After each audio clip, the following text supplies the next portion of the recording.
Hello दोस्तों, intermediate class NCERT mathematics में हम आज कल 11th क्लास की मैथ्स पे डिस्कस कर रहे हैं। हम एक्सरसाइज 1.1 पे ऑलरेडी डिस्कस कर चुके हैं। आज के इस वीडियो में हम प्रश्नावली 1.2 पे डिस्कस करेंगे। तो पहला क्वेश्चन हमारे पास है, निम्नलिखित में से कौन से रिक्त समुच्चय के उदाहरण हैं। हम रिक्त समुच्चय को पहले डिस्कस कर चुके हैं। रिक्त समुच्चय अर्थात एम्प्टी सेट हम उसको कह रहे हैं जिसमें कोई भी एलिमेंट्स नहीं होता है। तो इनमें से हमें जितने पार्ट है इसमें से ये दिखाना है कि कौन सा रिक्त समुच्चय है और कौन सा नहीं है। तो पहला पार्ट इसमें दो से भाज्य विषम प्राकृत संख्याएं का समुच्चय। अब यहाँ पे है दो से भाज्य विषम संख्या है, दो से भाज्य भी हो और विषम संख्या भी हो। क्या ऐसा पॉसिबल है? नहीं है। हम दो से भाज्य संख्या है और विषम संख्या दो अलग अलग चीज़ें हैं, इसलिए जो इनसे जो सेट बनेगा वो एम्प्टी सेट होगा, क्योंकि कोई भी विषम संख्या दो से भाज्य नहीं होता है, अर्थात जो भी सेट होगा उसके अंदर कोई भी एलिमेंट नहीं होगा। तो ये हमारा पहला पार्ट एम्प्टी सेट कहलाएगा। तो सेकेंड है इसमें सम अभाज्य संख्याओं का समुच्चय। सम अभाज्य संख्या का समुच्चय अर्थात सम संख्या भी हो और अभाज्य संख्या भी हो। क्या ऐसा पॉसिबल है? हाँ, दो एक ऐसी संख्या है जो कि सम संख्या भी होती है और अभाज्य संख्या भी होती है। इस प्रकार जो सेट बनेगा उसके अंदर एक एलिमेंट मौजूद होगा। इस प्रकार यह रिक्त समुच्चय नहीं कहलाया जाएगा। तीसरा पार्ट है एक्स सच दैट एक्स एक प्राकृत संख्या हो जो कि पाँच से छोटा हो और 7 से बड़ा हो। क्या ऐसा पॉसिबल है? ऐसा पॉसिबल नहीं है, क्योंकि 5 से छोटी और 7 से बड़ी संख्या ऐसा कोई संख्या नहीं होती है। इस प्रकार यह जो सेट होगा वो एम्प्टी सेट कहलाया जाएगा, क्योंकि इसके अंदर कोई एलिमेंट मौजूद नहीं होगा। फोर्थ पार्ट है वाई सच दैट वाई किन्हीं भी दो समांतर रेखाओं का उभयनिष्ठ बिंदु हो। अब ये पूछ रहा है कि कोई भी दो समांतर रेखाओं का क्या उभयनिष्ठ बिंदु हो सकता है? नहीं, क्योंकि जो दो समांतर रेखाएं कभी भी आपस में मिलती नहीं है, इस प्रकार उनमें कोई उभयनिष्ठ बिंदु मौजूद नहीं होगा। तो ये हमारे पास एम्प्टी सेट कहलाएगा।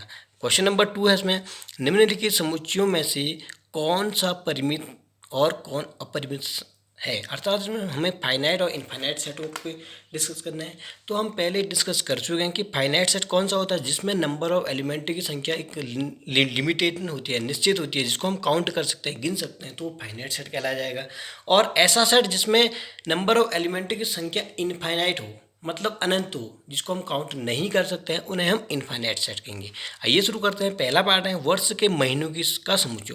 अगर वर्षों के महीनों का समुच्चय बनाया जाए तो इसमें नंबर ऑफ एलिमेंट की संख्या एक निश्चित होगी, क्योंकि वर्ष में महीनों की संख्या 12 होती है, जो कि जनवरी फरवरी मार्च अप टू नवंबर दिसंबर होती है। तो वर्ष में महीनों की संख्या 12 होती है, जो कि एक निश्चित संख्या है, अर्थात यह सेट जो है वर्षों के महीनों का समुच्चय, यह एक फाइनाइट सेट कहलाएगा। सेकेंड पार्ट है 1 2 3 अप टू इन्फिनिटी। यह एक इनफाइनाइट सेट है, क्योंकि इसमें नंबर ऑफ एलिमेंट की संख्या काउंटेबल नहीं है। तो अप टू इन्फिनिटी है, हम इसमें नंबर ऑफ एलिमेंट की संख्या को गिन नहीं सकते हैं, तो यह सेट इनफाइनाइट सेट कहलाएगा।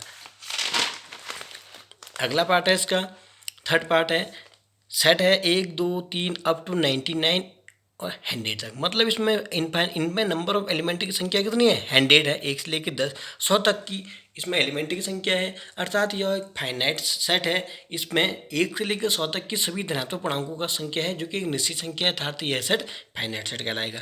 फोर्थ पार्ट है 100 से बड़े धन पूर्णांकों का समुच्चय।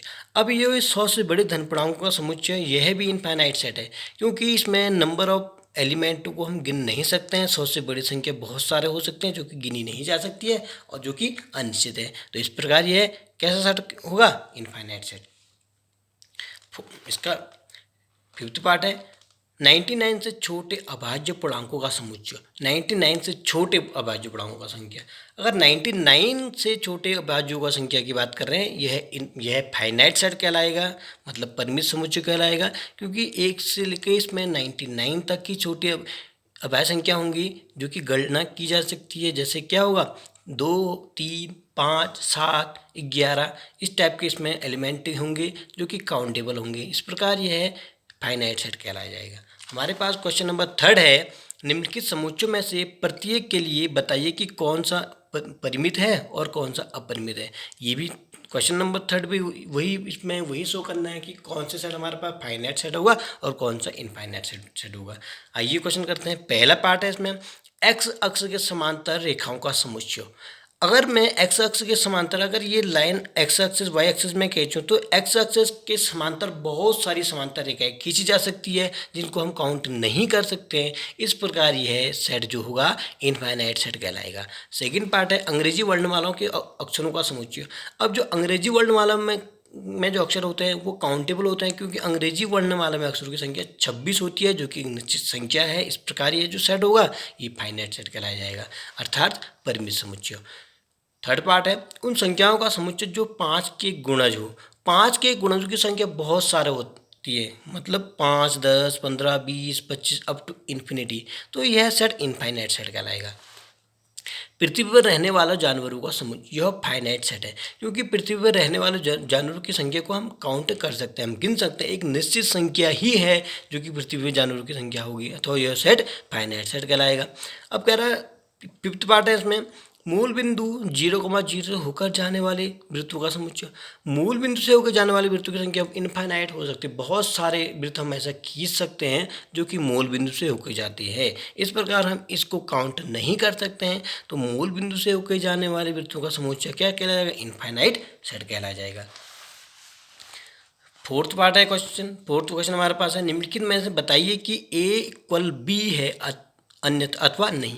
अब ए इक्वल बी का मतलब इक्वल सेट, ए और बी इक्वल होने चाहिए। इक्वल सेट कब कहलाएंगे?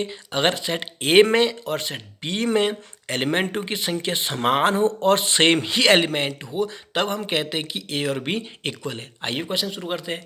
हमारे पास ए सेट है ए बी सी और डी, जबकि बी में बी सी डी ए है। देखिए एलिमेंट ए सेट ए में और सेट बी में सेम एलिमेंट ही है, नंबर ऑफ एलिमेंटों की संख्या भी सेम है और एलिमेंट भी सेम है। ए में भी है जबकि ए बी में भी है। इसी प्रकार बी सी डी ए में, बी सी डी बी में भी है, अर्थात ए और बी दोनों इक्वल सेट है, तो हम कह सकते हैं ए और बी इक्वल सेट है। सेकंड है चार, जो हमारे पास फर्स्ट सेट है उसमें 4, 8, 12, 16 है, जबकि बी सेट में 8, 4, 16 और 12 है। हमने देखा कि जो 12 एलिमेंट है सेट ए के अंदर वो 12 बी के अंदर नहीं है, और जो 18 एलिमेंट बी के अंदर है जबकि 18 एलिमेंट ए के अंदर नहीं है। तो इस प्रकार A does not equal to B, A और बी इक्वल सेट नहीं है। क्वेश्चन थर्ड पार्ट है इसका। पहला सेट में हमारे पास 2, 4, 6, 8 और 10 है, जबकि बी में हम कह रहे हैं एक्स सच दैट एक्स धन पूर्णांक सम धन पूर्णांक जो कि 10 के इक्वल और 10 से छोटे। हमने ए में देखा कि 2, 4, 6, 8 और 10 ऐसे एलिमेंट हैं, जबकि बी में भी ये हमें सेट बिल्डर फॉर्म में दिया है। अगर मैं इसको रोस्टर फॉर्म में लिखूं, ये रोस्टर फॉर्म में कह रहा है कि सम संख्या लिख देनी है जो कि 10 से छोटे और 10 के इक्वल है, तो क्या आ जाएंगे? 2, 4, 6, 8 और 10 आ जाएंगे। तो सेम जो एलिमेंट ए में है वही एलिमेंट बी में है। इस प्रकार ए और बी इक्वल सेट है, A equal to B. Fourth part है सेट ए में एक्स सच दैट एक्स संख्या 10 का एक गुणज। जो सेट ए में है तो सेट ए में किस प्रकार के एलिमेंट है 10 का गुणज, अर्थात 10, 20, 30, 40 अप टू इन्फिनिटी टाइप के एलिमेंट हैं, जबकि बी में 10, 15, 20 और 25 टाइप के एलिमेंट हैं का गुणज है। अब बी में 15, 25, 35 करीब वाले एलिमेंट हैं जो कि ए में नहीं है। इस प्रकार ए और बी इक्वल सेट नहीं है, तो हम कह सकते हैं A does not equal to B, because 15, 25, 15 type के एलिमेंट ए बी में तो है लेकिन ए में नहीं है। क्वेश्चन नंबर 5 है हमारे पास, क्या निम्नलिखित समुच्चय युग्म समान है? यह भी वही क्वेश्चन पूछ रहा है जो हमने फोर्थ में देखा था कि ये पूछ रहा है कि समुच्चय और दोनों समुच्चय युग्म समान है, ए इक्वल बी है। आइए देखते हैं। ए हमारे पास है 2 और 3, जबकि बी में है एक्स सच दैट एक्स समीकरण x square plus 5x plus 6 equal 0 का एक हल है। हम देखते हैं x square plus 5x plus c का हम हल देखते हैं। हमने इसको सॉल्व किया, x square plus 5x plus 6 को हमने सॉल्व किया। एक्स स्क्वायर हमने इसका मिडिल टर्म को तोड़ा, 3x प्लस 2x प्लस 6 हुआ। ये द्विघात समीकरण हमने हल किया तो इसका हमें हल मिला, x की वैल्यू 2 वैल्यू मिली, एक -3 और एक -2। जबकि ए में क्या था 2,3 टाइप के एलिमेंट हैं, जबकि बी में -3 और -2 टाइप के एलिमेंट है, अर्थात ए और बी में सेम एलिमेंट नहीं है, तो ए और बी इक्वल सेट नहीं कहलाएंगे।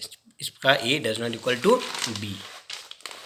इसका सेकंड पार्ट है ए में A equal X such that X शब्द फॉलो FOLLOW का एक अक्षर है, और बी में Y such that Y wolf WOLF का एक अक्षर है। ये हमें सेट बिल्डर फॉर्म में दिया है, इनको रोस्टर फॉर्म में लिखते हैं। तो ए हमें क्या मिल जाएगा, FOL। ए क्या लिखेंगे, क्योंकि सेट के अंदर रिपीटेशन अलाउड नहीं होता है, और W आ जाएगा। अब बी को भी हमने इसी प्रकार के रोस्टर फॉर्म में लिखा, WOLF। अब हमने देखा कि जो एलिमेंट सेट ए के अंदर हैं वही एलिमेंट सेट बी के अंदर हैं, तो ए और बी आर इक्वल सेट। तो इस प्रकार ए और बी क्या हो जाएंगे, इक्वल सेट हो जाएगा। अब हमारे पास क्वेश्चन नंबर 6 है, नीचे दिए गए समुच्चय में से समान समुच्चयों का चयन करना है। हमें कुछ सेट दिए हैं, अब इनमें से देखने की कौन से इक्वल सेट है उनको लिखना है हमें।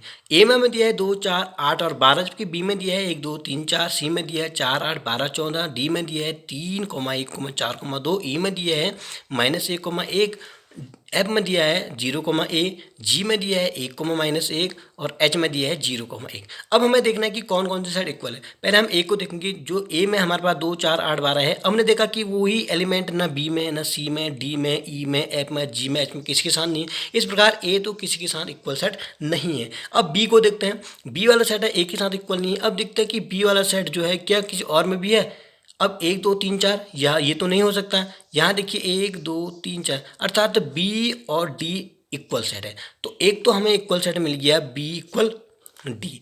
अब बी को और देखते हैं, ई के इक्वल भी नहीं है, एफ के इक्वल भी नहीं है, जी के इक्वल भी नहीं है, एच के इक्वल भी नहीं है। अब इसी प्रकार डी को देखेंगे, डी तो बी के इक्वल है और किसके इक्वल है, ई एफ जी एच नहीं है। अब ई को देखते हैं, -1, 1 ये तो इक्वल नहीं है, एफ के इक्वल भी नहीं है, जी के इक्वल है। यहाँ -1, 1 था, जबकि जी में 1, -1। दूसरा हमें मिला ई इक्वल जी। तो इसी प्रकार बाकी कोई एलिमेंट, कोई भी सेट इक्वल नहीं है। तो हमें आंसर मिलता है, दो एलिमेंट, दो सेट मिलते हैं, एक तो बी इक्वल डी है और दूसरा ई इक्वल जी है। Thanks for watching my video. If you like my videos please like, share and subscribe. Thank you.